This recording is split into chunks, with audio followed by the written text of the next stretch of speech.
بسم اللہ الرحمن الرحیم۔ السلام علیکم، ہمارے چینل میں خوش آمدید۔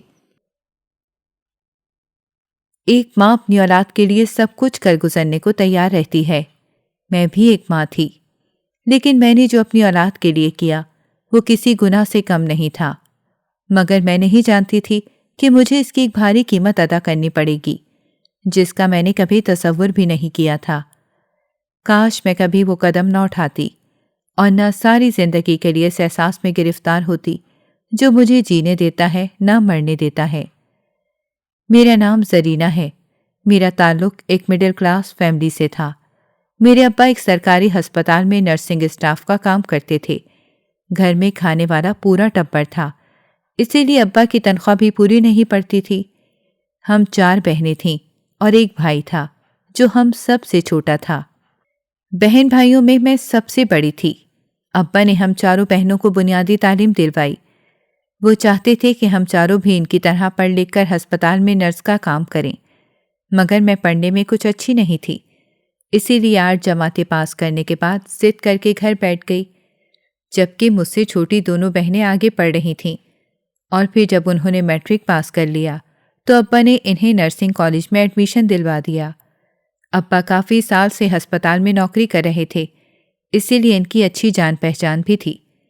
جب میری دونوں بہنوں کا داخلہ نرسنگ کالج میں ہو گیا تب بھی ابا مجھے یہی کہتے رہے کہ ابھی بھی وقت ہے، اپنی جان پہچان کو استعمال کرتے ہوئے تمہارا داخلہ بھی کروا سکتا ہوں، بس تم دل لگا کے پڑھ لینا تو تمہاری زندگی بھی بن جائے گی اور تمہیں لوگوں کی خدمت کرنے کا موقع بھی ملے گا۔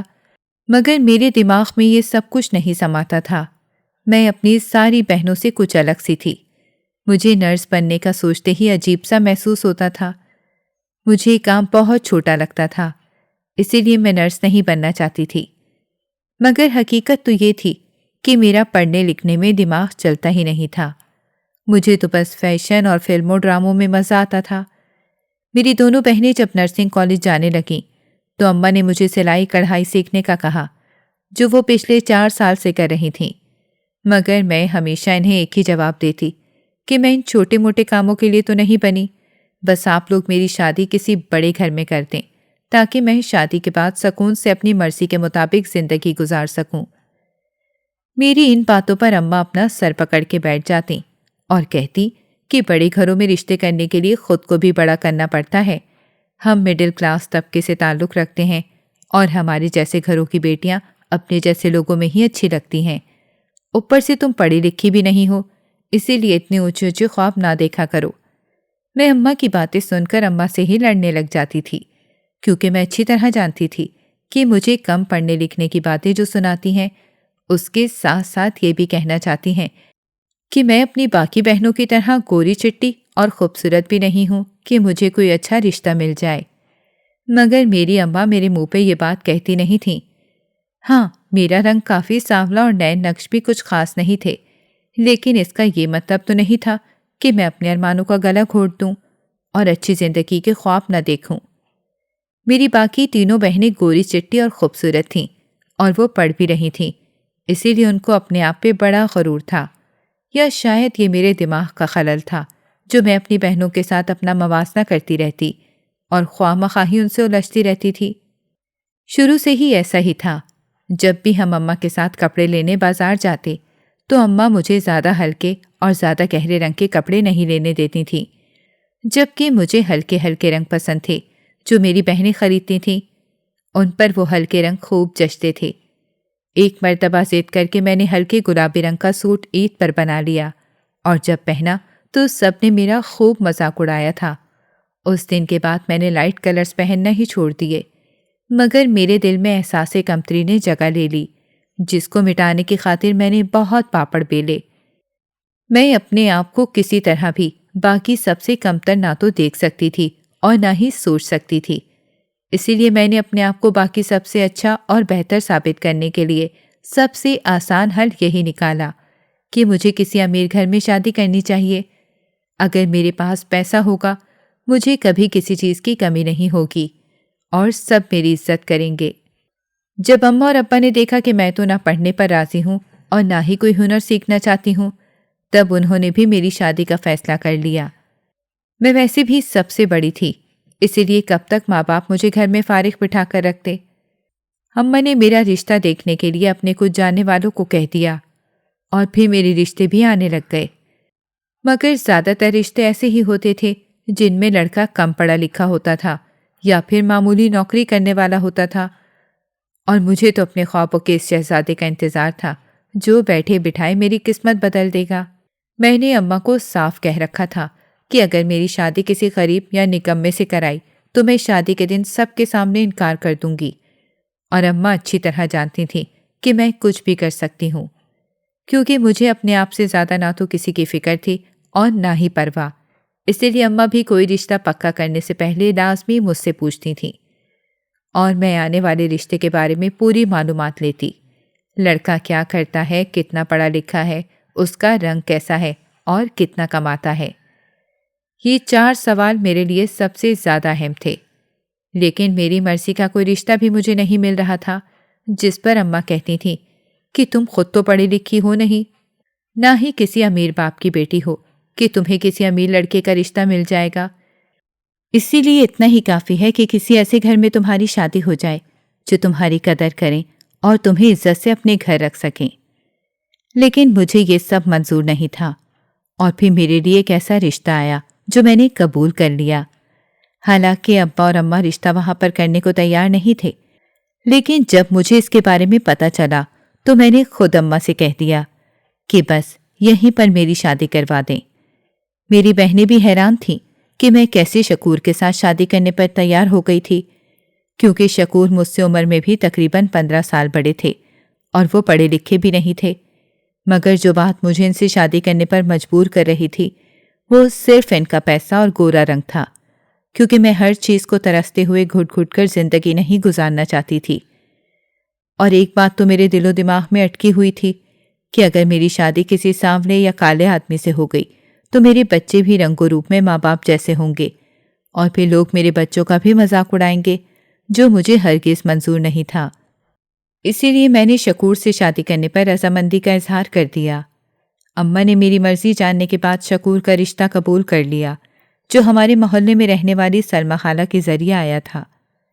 مجھے اماں نے شکور کی تصویر دکھائی تھی، میں نے انہیں دیکھا، مگر ان کی عمر اور آدھا گنجے سر پر کوئی توجہ نہیں دی، کیونکہ اپنے خوابوں کو پورا کرنے کے لیے مجھے صرف پیسے کی ضرورت تھی، جو مجھے شکور سے شادی کر کے ملنے والا تھا۔ رشتہ طے ہونے کے 1 مہینے بعد شادی کی تاریخ رکھی گئی اور شادی کی تیاریاں شروع ہو گئیں۔ میری سوچ کے عین مطابق شکور نے اماں کو 2 لاکھ کا چیک بھجوایا کہ میں اپنی شادی کی ساری شاپنگ اپنی پسند سے کروں۔ مجھے اور کیا چاہیے تھا، میں بے حد خوش تھی، بیٹھے بٹھائے امیر ہو گئی تھی، اور میں نے یہ بھی نوٹ کیا تھا کہ جب سے میرا رشتہ شکور کے ساتھ طے ہوا تھا تب سے اماں ابا میری بڑی قدر کرنے لگے تھے، ہر بات میں اور ہر چیز میں میری رائے اہم ہو گئی تھی۔ یہی سب تو میں چاہتی تھی جو مجھے اب مل رہا تھا۔ میں نے جی بھر کے اپنی شادی کی شاپنگ کی اور پورے 2 لاکھ اڑا دیے، اور ماں باپ کی طرف سے بھی اپنی پسند کا سامان بنوایا۔ اسی طرح میں بیاہ کر اپنے نئے گھر میں چلی گئی، جہاں پر شکور کے علاوہ اور کوئی نہیں رہتا تھا۔ شکور کے والدین کا انتقال ہو چکا تھا اور 2 شادی شدہ بہنیں اپنے اپنے گھروں میں سیٹ تھیں۔ جس گھر میں بیاہ کر میں گئی تھی وہ میری خوابوں کے محل جیسا بڑا تو نہیں تھا، مگر ہمارے گھر سے بہت اچھا تھا۔ اس میں دنیا جہان کی ہر سہولت موجود تھی، اور پھر سب سے بڑی بات یہ تھی کہ میں اپنے پورے گھر میں اپنی مرضی چلا سکتی تھی۔ میری شادی کے 3 دن بعد میری دونوں نندیں اپنے اپنے گھروں کو چلی گئیں، تو سارا نظام میں نے اپنے ہاتھ میں لے لیا۔ سب سے پہلے تو شکور سے کہہ کر ایک ملازمہ کا انتظام کروایا، کیونکہ میں نہیں چاہتی تھی کہ گھر کے کاموں میں اپنی زندگی برباد کروں۔ مجھے تو ملکہ بن کر رہنا تھا، اور شکور بھی میرے خوب ناز نخرے اٹھاتے تھے، کیونکہ انہیں اس عمر میں جوان بیوی مل گئی تھی۔ شکور کا اپنا ایک چھوٹا سا کاروبار تھا جو بہت اچھا چل رہا تھا۔ ساری آمدنی روز کے روز میرے ہاتھ میں آتی تھی۔ میں جب رات کو اپنے بیڈ پہ بیٹھ کر سارے دن کی کمائی کے پیسے گنتی اور حساب کتاب کرتی تو میرا دل بڑا خوش ہوتا تھا، اور شکور پاس بیٹھ کر مجھے خوش ہوتے ہوئے دیکھ کر مسکراتے رہتے تھے۔ لوگ سچ کہتے ہیں کہ پیسہ انسان کا رہن سہن اور حلیہ تک بدل دیتا ہے۔ ایسا ہی میرے ساتھ ہوا تھا۔ میں نے پارلر جانا بھی شروع کر دیا اور گھر کے کسی کام کو ہاتھ نہیں لگاتی تھی۔ جب شادی کے 2 ہفتوں بعد اماں ابا کے گھر گئی تو میری ماں اور بہنیں میرے ٹھاٹ باٹ دیکھ کر حیران بھی ہو رہی تھیں اور خوش بھی تھیں۔ میں اپنی سب بہنوں، بھائی اور اماں ابا کے لیے ایک ایک جوڑا گفٹ کے طور پر لے کر گئی تھی، اور وہاں جا کر بھی میں نے باہر سے منگوا کر چیزیں ان لوگوں کو کھلائی تھی، اور یہ سب کچھ میں اس لیے کر رہی تھی تاکہ ان پر میرے پیسے کی دھاک بیٹھ سکے، اور ایسا ہو بھی رہا تھا۔ سب بڑے خوش تھے، میرے آگے پیچھے پھر رہے تھے۔ مجھے ایسا لگ رہا تھا جیسے میں واقعی کسی سلطنت کی ملکہ ہوں، اور اب جو چاہوں گی میں وہ حاصل کر سکتی ہوں۔ اسی ضام میں زندگی کے دن گزرنے لگے۔ شکور میری بہت زیادہ قدر کرتے تھے اور میں بھی انہیں خوب ناز نخرے دکھاتی۔ ہر ہفتے وہ مجھے شاپنگ پر لے کر جاتے اور ہفتے میں 2-3 مرتبہ ہم باہر سے کھانا کھایا کرتے تھے۔ جو میں کہتی وہ فوراً مجھے لا کر دیتے تھے۔ زندگی بڑی چین اور سکون سے گزر رہی تھی۔ شادی کے بعد مجھے شکور سے صرف ایک ہی شکایت تھی کہ وہ ہر ہفتے آمدنی کے 2 حصے اپنی بہنوں کو بھی بھجوایا کرتے تھے۔ ان کا کہنا تھا کہ اس گھر اور کاروبار میں ان دونوں کا بھی حصہ ہے، کیونکہ یہ سب کچھ ہمارے ابا نے بنایا تھا، اور اگر میں ان کو ان کے حصے کے پیسے نہیں بھیجوں گا تو وہ گھر اور کاروبار سے حصے کا مطالبہ کرنے لگ جائیں گی۔ بس یہی سن کر میں خاموش ہو جاتی، ورنہ دل تو چاہتا تھا کہ ان کو اپنے گھر سے ایک رتی بھی نہ دوں۔ ایسے ہی وقت گزرتا رہا اور میری شادی کے پورے 2 سال بعد میرے ہاں ایک بیٹی نے جنم لیا، جسے ہم نے منتوں مرادوں کے بعد پایا تھا۔ میں نے بیٹی کا نام وردہ رکھا، اور جب وہ اسکول جانے لگی تو اسے شہر کے مہنگے اسکول میں داخل کروایا۔ میری نندیں کبھی کبھی میکے آیا کرتی تھیں، کیونکہ دونوں ہی دوسرے شہروں میں رہتی تھیں۔ وہ چند دنوں کے لیے آتی تھیں، مگر وہ ان تھوڑے سے دنوں میں میرے ناک میں دم کر دیتیں۔ ان کی تو فرمائشیں ہی ختم نہیں ہوتی تھیں، اور ان کے بھائی صاحب بھی بہنوں کی خوب آؤ-بھگت کیا کرتے تھے۔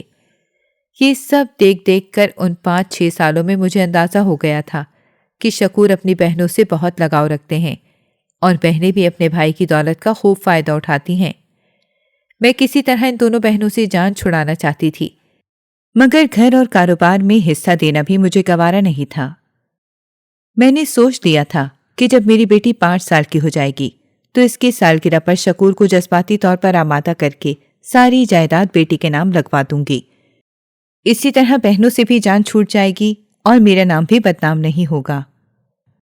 مگر میری بیٹی کی 5ویں سالگرہ آنے سے پہلے ہی ایک قیامت ہم پر ٹوٹ پڑی، جس کے بارے میں نے کبھی سوچا تک نہیں تھا۔ ہوا کچھ یوں کہ جب میری بیٹی کی 5ویں سالگرہ میں صرف 1 ہفتہ رہ گیا تھا تو ہم دونوں نے اس کی تیاریاں شروع کر دی تھیں، کیونکہ ہم اپنی بیٹی کی 5ویں سالگرہ بڑی دھوم دھام سے منانا چاہتے تھے۔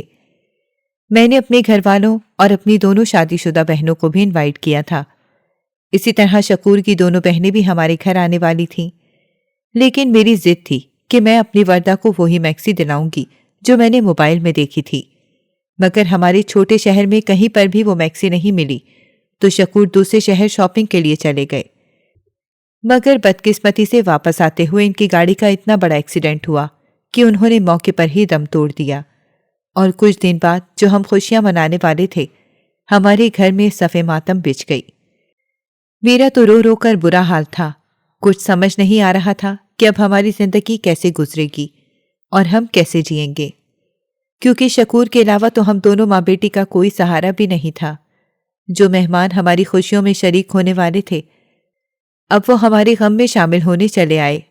مگر شکور کی وفات کے 4تھے دن ہی جب ان کی دونوں بہنوں نے کاروبار اور گھر سے اپنا اپنا حصہ مانگا تو میرے ہوش اڑ گئے، کیونکہ اس دن وکیل صاحب گھر اور دکان کے کاغذات لے کر جب آئے تھے تو انہوں نے شکور کے والد کی وصیت بھی سب کے سامنے سنائی، جس میں دونوں دکانیں ان کی دونوں بیٹیوں کے نام تھیں اور گھر میں بھی ان کا حصہ تھا۔ مجھے تو یہ وصیت سن کر اتنی حیرت ہوئی کہ باپ نے اپنے اکلوتے بیٹے کو اتنا کم حصہ دیا اور سب کچھ بیٹیوں کے نام کر دیا تھا۔ کیا شکور کو بھی اس وصیت کے بارے میں نہیں معلوم تھا؟ مگر اب تو کسی بات کا کوئی فائدہ نہیں تھا۔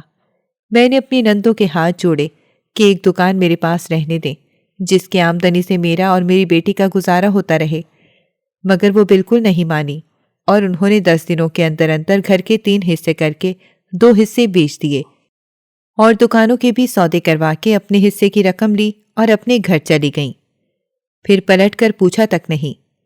میری ماں میرے پاس ہی رکی ہوئی تھی، اس کے سامنے ہی یہ سب کچھ ہوا تھا، لیکن وہ بھی کیا کر سکتی تھی۔ ماں نے کہا کہ شکر ادا کرو کہ چھوٹا سا گھر تمہارے پاس ہے، اگر چاہو تو میرے ساتھ چلی چلو، جیسے تیسے گزارا کرتے رہیں گے۔ مگر مجھے واپس جانا ہرگز منظور نہیں تھا، کیونکہ ابا کے حالات پہلے ہی کچھ خاص اچھے نہیں تھے۔ اوپر سے چھوٹا بھائی پڑھ رہا تھا جس کی پڑھائی پر کافی خرچہ ہوتا تھا، اور میں نہیں چاہتی تھی کہ میری بیٹی کسی کے گھر پلے پڑے، اسی لیے میں نے اپنی بیٹی کے ساتھ اپنے گھر میں رہنے کا فیصلہ کر لیا۔ میری ماں میری عدت پوری کروا کے واپس چلی گئی اور اب میرے سامنے پہاڑ جیسی زندگی کھڑی تھی جسے میں نے اپنی بیٹی کی خاطر گزارنا تھا، مگر آمدنی کا کوئی ذریعہ بھی نہیں تھا۔ میرے ابا نے کہہ سن کر ایک ہسپتال میں بات کی تو وہاں پر ڈاکٹرنی کی ہیلپر کے طور پر مجھے کام مل گیا، مگر میری تنخواہ بہت کم تھی۔ زندگی نے ایک دم سے بہت بڑا پلٹا کھایا تھا۔ میں آسمان سے زمین پہ آ گئی تھی۔ 2 کمروں کے اس چھوٹے سے گھر میں اپنی بیٹی کے ساتھ رہتے ہوئے مجھے بس ایک ہی فکر ستاتی تھی کہ ہمارا گزارا کیسے ہوگا۔ میری بیٹی جس اسکول میں پڑھتی تھی اس کی تو فیس ہی بہت زیادہ تھی۔ سب سے پہلے میں نے اس کا اسکول تبدیل کیا اور بڑی مشکل سے گزارا کرنے لگی۔ ابا فون کر کے مجھ سے میرا حال پوچھتے تو میں انہیں کہتی کہ اوپر والا پورشن بنوا کر کرائے پہ دے دوں گی تو خرچے میں کچھ آسانی ہوگی۔ ابا نے بڑی مشکلوں سے کچھ پیسے کسی سے پکڑ کر میرے اوپر والا چھوٹا سا پورشن بنوا دیا جو میں نے کرائے پہ دے دیا، اور تھوڑا بہت کرایہ آنے لگ گیا جس سے اخراجات میں کچھ آسانی ہو گئی۔ میں ایک پرائیویٹ ہسپتال میں جس ڈاکٹر کے ساتھ کام کرتی تھی وہاں پر مجھے دیر رات تک بھی رکنا پڑتا تھا، اور اکثر آدھی رات کو بھی مجھے اسپتال بلایا جاتا تھا۔ جب کسی بچے کی ولادت ہوتی تو مٹھائی کے نام پر کچھ خرچہ پانی بھی مل جاتا تھا، اسی لیے میں کوشش کرتی کہ ہر کیس میری موجودگی میں ہی ہو۔ ایسے ہی وقت گزرتا رہا اور میری بیٹی جوان ہو گئی۔ اب تو مجھے اچھا خاصا تجربہ ہو گیا تھا۔ ڈاکٹر کی غیر موجودگی میں بچے کی پیدائش میں بھی کروا دیا کرتی تھی اور آدھے پیسے مجھے مل جاتے تھے۔ ایسے کیس اکثر رات کو ہی آیا کرتے تھے۔ ہمارا محلہ اچھا تھا، اسی لیے ہم دونوں ماں بیٹی کو اکیلے رہنے میں کوئی پریشانی کا سامنا نہیں کرنا پڑا، اور پھر جو کرایہ دار میرے گھر کے اوپر والے پورشن میں رہتے تھے وہ بھی بہت اچھے تھے۔ میری غیر موجودگی میں وہ میرے گھر کا بھی خیال رکھتے تھے۔ میری بیٹی نے جب میٹرک پاس کر لیا تو میں نے اسے آگے پڑھانے کا سوچا تھا، مگر میری پڑوسن نے مشورہ دیا کہ بیٹی کا رشتہ کسی اچھے گھر میں کر دو تو اس کی ذمہ داری سے آزاد ہو جاؤ گی۔ مجھے بھی یہ بہتر لگا اور میں نے اسے میٹرک کے بعد گھر میں بٹھا لیا تھا کہ کچھ گھرداری سیکھ سکے۔ اب میں اس کے رشتے دیکھ رہی تھی۔ اس سارے عرصے کے دوران میری اماں کا انتقال ہو گیا تھا اور ساری بہنیں بھی اپنے اپنے گھروں کی تھیں۔ ہم بہنوں نے مل جل کر بھائی کی بھی شادی کر دی، لیکن سبھی اپنی اپنی زندگیوں میں پوری طرح مگن تھے۔ کسی کو کبھی وقت ملتا تو 2-4 مہینے بعد ایک دوسرے کو فون کر کے خیریت معلوم کر لیتے تھے۔ 6-7 مہینے میں مجھے میرے ساتھ کام کرنے والی ایک نرس نے جاوید کے بارے میں بتایا، جو اپنا میڈیکل اسٹور چلا رہا تھا اور شادی کرنا چاہتا تھا۔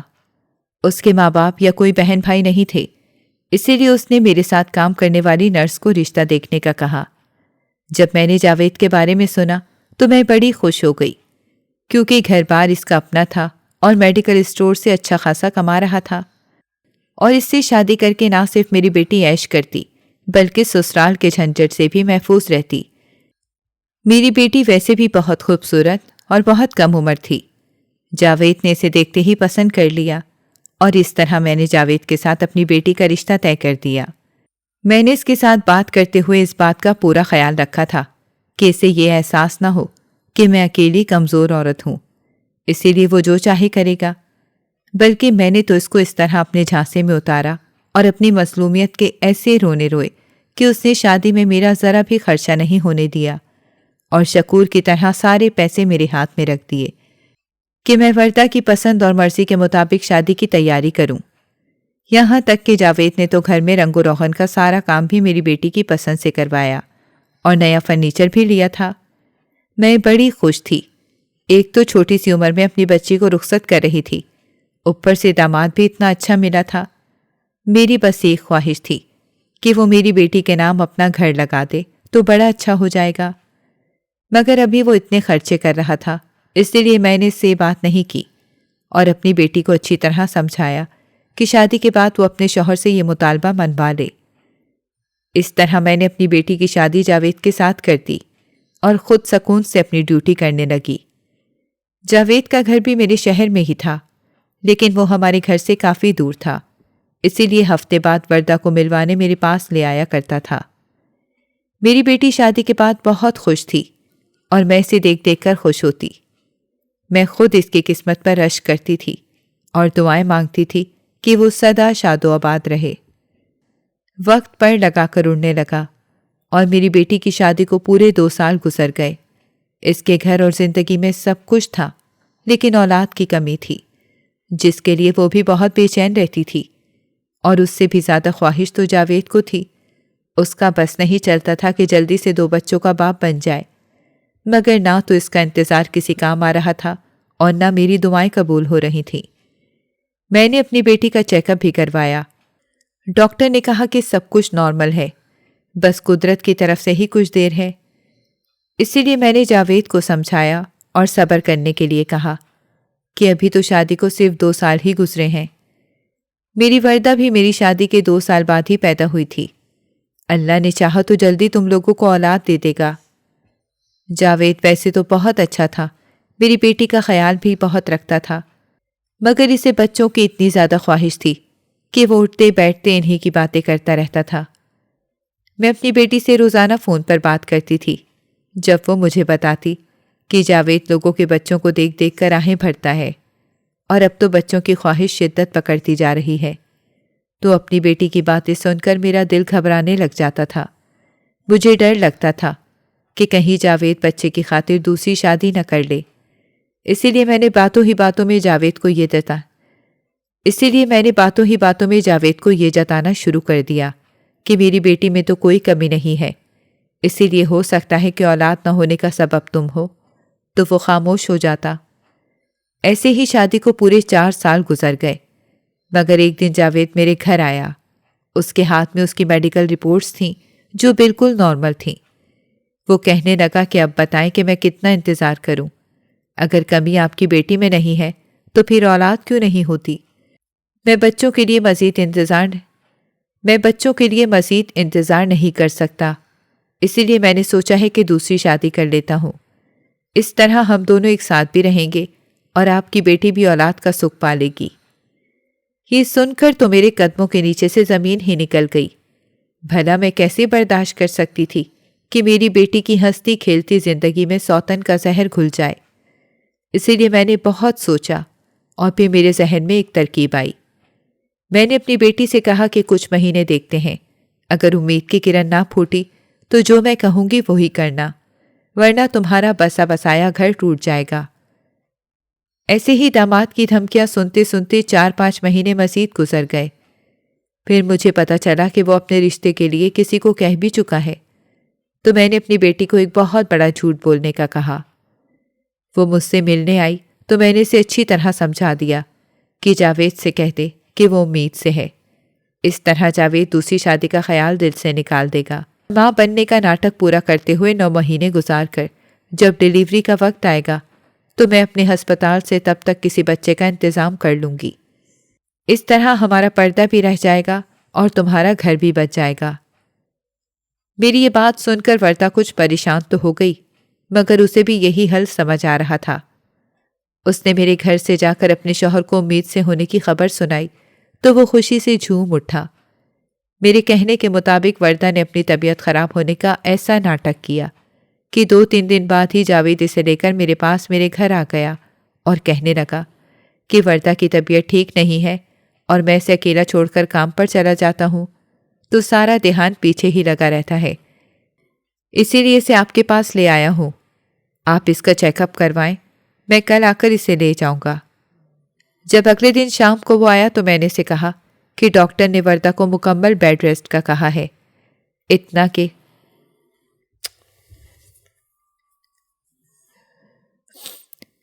اتنا کہ وہ پاؤں بھی بیڈ سے نیچے نہ اتارے۔ اسی لیے تم اسے ڈیلیوری تک میرے پاس ہی رہنے دو۔ بھلے روز یہاں آ کر اس سے مل جانا، بھلے روز یہاں آ کر اس سے مل جایا کرنا۔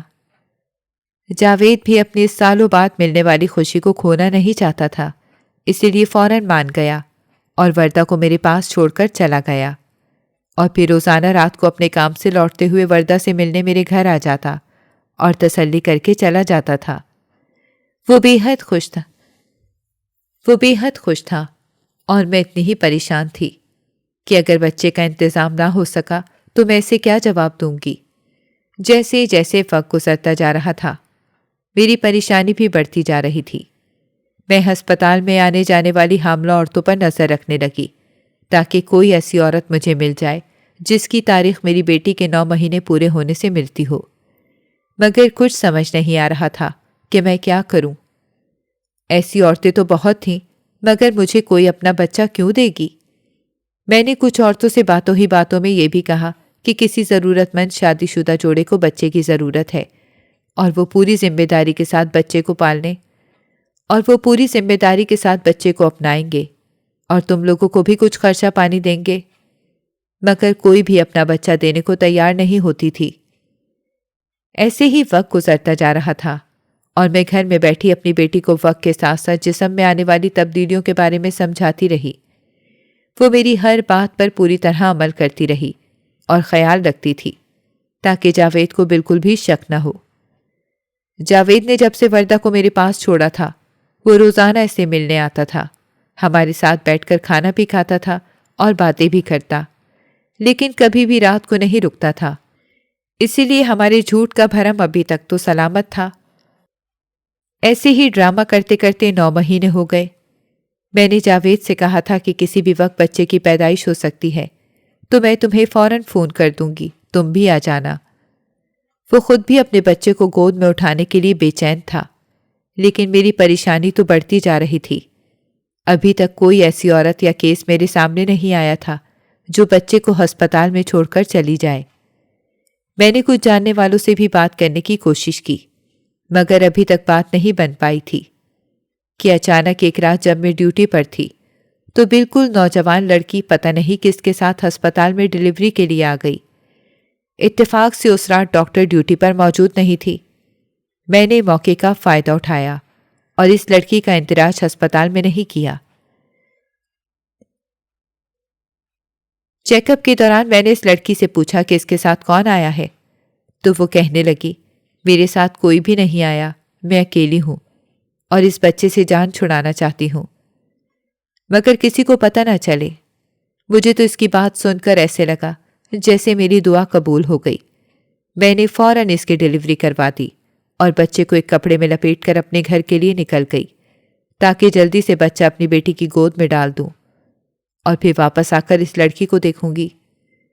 سب کچھ اتنا جلدی ہوا تھا کہ میں بچے کو ٹھیک سے چیک بھی نہیں کر پائی تھی۔ فٹافٹ گھر پہنچی، اپنی بیٹی کو نیند سے اٹھایا اور بچہ اس کی گود میں دینے کے لیے کپڑے سے باہر نکالا تو یہ دیکھ کر میرے قدموں کے نیچے سے زمین نکل گئی کہ وہ بچہ سانسیں نہیں لے رہا تھا۔ ایسے کیسے ہو سکتا تھا؟ پھر مجھے یاد آیا کہ جلد بازی میں نے یہ نوٹ ہی نہیں کیا تھا کہ بچہ پیدائش کے بعد رویا تھا یا نہیں، لیکن مجھے اچھی طرح یاد تھا کہ وہ زندہ تھا۔ اب وہ مر کیسے سکتا تھا؟ میری بیٹی بھی حیران پریشان یہ سب کچھ دیکھ رہی تھی۔ پھر میں نے اسے بیڈ پر لٹا کے جاوید کو فون کر دیا کیونکہ اپنی بات کا بھرم تو رکھنا تھا۔ جاوید آنن فانن میرے گھر پہنچ گیا اور مرے ہوئے بچے کو دیکھ کر رونے لگ گیا۔ میری بیٹی بھی رو رہی تھی۔ میں نے ان دونوں کو تسلی دی کہ اللہ نے چاہا تو دوبارہ تم دونوں کو اولاد دے گا۔ یہ کہہ کر میں ہسپتال کے لیے نکل گئی اور جاوید اپنے دوستوں کے ساتھ بچے کو دفنانے چلا گیا۔ ہسپتال پہنچی تو وہ لڑکی کہیں پر بھی نہیں تھی۔ کچھ سمجھ نہیں آ رہا تھا کہ یہ سب کچھ ہوا کیا ہے، مگر مجھے ایسا لگ رہا تھا جیسے اس بچے کی جان میری وجہ سے چلی گئی۔ مجھے رہ رہ کر یہ پچھتاوا ہو رہا تھا کہ کاش میں اپنے جھوٹ کا پردہ رکھنے کے لیے جلد بازی نہ کرتی اور بچے کا پراپر چیک اپ کروا لیتی تو شاید بچہ زندہ بچ جاتا، تو کچھ بھی نہیں ہو سکتا تھا۔ ہاسپٹل کا کام سمیٹ کر جب میں گھر پہنچی تو جاوید سر جھکائے میری بیٹی کے پاس بیٹھا تھا۔ اسے دیکھتے ہی مجھے سچ میں رونا آ رہا تھا کہ میں نے ایک باپ کے جذبات سے کھیلنے کی کوشش کی، لیکن میں بھی اپنی ممتا کے ہاتھوں مجبور تھی۔ اس رات میں نے رو رو کر اللہ سے معافی مانگی اور دوسرے دن بیٹی کو داماد کے ساتھ اس کے گھر بھیج دیا۔ کچھ دن بعد زندگی معمول پر آ گئی۔ میں نے طے کر لیا تھا کہ اگر جاوید بچے کی خاطر دوسری شادی کرتا ہے تو یہ اس کا حق ہے، مگر اب میں کوئی غلط کام نہیں کروں گی۔ ایسے ہی 1 مہینہ گزر گیا۔ ایک دن جاوید اور میری بیٹی مجھ سے ملنے گھر آئے تو وہ بے حد خوش تھے اور مٹھائی بھی ساتھ لائے تھے۔ انہوں نے جو خوشخبری مجھے سنائی، میرے بھی پاؤں زمین پر نہیں ٹک رہے تھے۔ میری بیٹی سچ میں ماں بننے والی تھی اور اس بار اللہ کی رحمت ہوئی تھی۔ مجھے کوئی جھوٹ نہیں بولنا پڑا۔ جاوید اس بار بھی میری بیٹی کو میرے پاس چھوڑ گیا اور میں نے اس کا جی جان سے خیال رکھا۔ وقت آنے پر اس نے ایک صحت مند بیٹے کو جنم دیا۔ اسے گود میں لے کر میں یہ سوچنے لگی کہ قدرت کے کام میں نہ تو کوئی مداخلت کر سکتا ہے اور نہ ہی کچھ ہونے سے روک سکتا ہے۔ بس ہم انسان بڑے جلد باز ہیں، کبھی کبھی جلد بازی میں غلط قدم اٹھا لیتے ہیں۔ اگر ہم اللہ کی مصلحتوں کو سمجھنے والے بن جائیں تو ہماری زندگیاں بہت آسان ہو جائیں گی، جیسے اب میرے ساتھ ہوا تھا۔ میں نے سچے دل سے اپنے گناہ کی معافی مانگ لی اور اللہ نے بھی مجھے معاف کر دیا، کیونکہ توبہ کے دروازے کھلے رہتے ہیں۔ آپ سب کو میری کہانی کیسی لگی؟ اپنی رائے کا اظہار ضرور کریں۔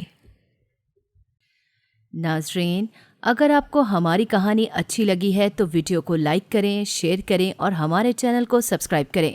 اگلی ویڈیو تک اجازت دیں۔ اللہ حافظ۔